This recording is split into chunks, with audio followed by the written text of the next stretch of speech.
Chapter 22.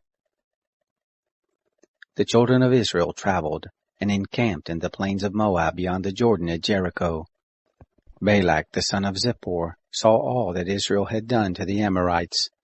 Moab was very afraid of the people, because they were many, and Moab was distressed because of the children of Israel.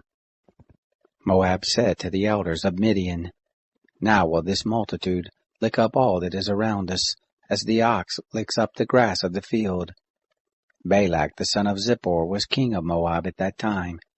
He sent messengers to Balaam the son of Beor, to Pethor, which is by the river, to the land of the children of his people, to call him, saying, "Behold, there is a people come out from Egypt, and they cover the surface of the earth, and they abide over against me. Please come now therefore and curse me this people, for they are too mighty for me. Perhaps I shall prevail that we may strike them, and I may drive them out of the land. For I know that he whom you bless is blessed, and he whom you curse is cursed." The elders of Moab and the elders of Midian departed with the rewards of divination in their hand, and they came to Balaam, and spoke to him the words of Balak. He said to them, "Lodge here this night, and I will bring you word again, as the Lord shall speak to me." And the princes of Moab abode with Balaam. God came to Balaam and said, "Who are these men with you?" Balaam said to God, "Balak the son of Zippor, king of Moab, has sent to me, saying, Behold, the people that has come out of Egypt, they cover the surface of the earth. Come now and curse them. Perhaps I shall be able to fight against them, and shall drive them out." God said to Balaam, "You shall not go with them. You shall not curse this people, for they are blessed." Balaam rose up in the morning and said to the princes of Balak, "Go back to your land, for the Lord refuses to give me leave to go with you." The princes of Moab rose up, and they went to Balak and said, "Balaam refuses to come with us."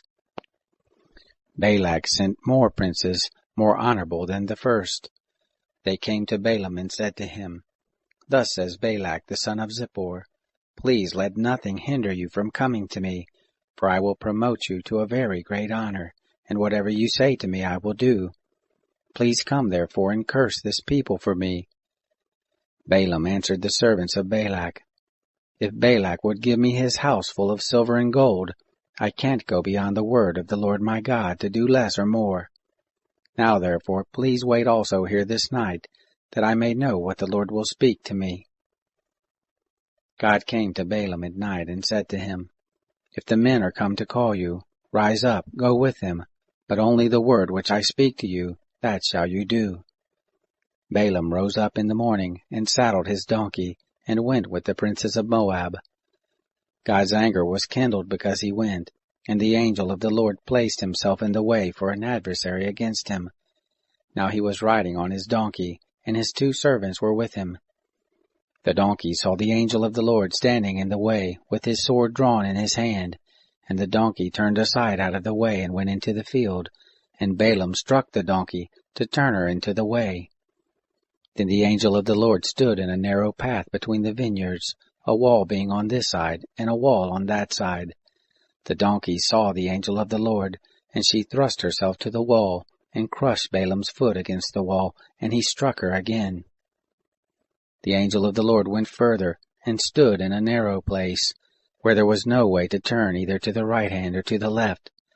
The donkey saw the angel of the Lord, and she lay down under Balaam. And Balaam's anger was kindled, and he struck the donkey with his staff. The Lord opened the mouth of the donkey, and she said to Balaam, "What have I done to you, that you have struck me these 3 times?" Balaam said to the donkey, "Because you have mocked me. I would there were a sword in my hand, for now I would kill you." The donkey said to Balaam, "Am I not your donkey, on which you have ridden all your life long to this day? Have I ever done this to you before?" And he said, "No." Then the Lord opened the eyes of Balaam, and he saw the angel of the Lord standing in the way, with his sword drawn in his hand, and he bowed his head, and fell on his face. The angel of the Lord said to him, "Why have you struck your donkey these 3 times? Behold, I have come forth as an adversary, because your way is perverse before me, and the donkey saw me, and turned aside before me these 3 times. Unless ye had turned aside from me, surely now I had even slain you, and saved her alive. Balaam said to the angel of the Lord, I have sinned, for I didn't know that you stood in the way against me. Now therefore, if it displease you, I will go back again. The angel of the Lord said to Balaam, Go with the men, but only the word that I shall speak to you, that shall you speak. So Balaam went with the princes of Balak. When Balak heard that Balaam was come, he went out to meet him to the city of Moab, which is on the border of the Arnon, which is in the utmost part of the border. Balak said to Balaam, Didn't I earnestly send to you to call you? Why didn't you come to me? Am I not able indeed to promote you to honor? Balaam said to Balak, Behold, I have come to you. Have I now any power at all to speak anything? The word that God puts in my mouth, that shall I speak. Balaam went with Balak, and they came to Kiriath-Huzoth. Balak sacrificed oxen and sheep, and sent to Balaam, and to the princes who were with him.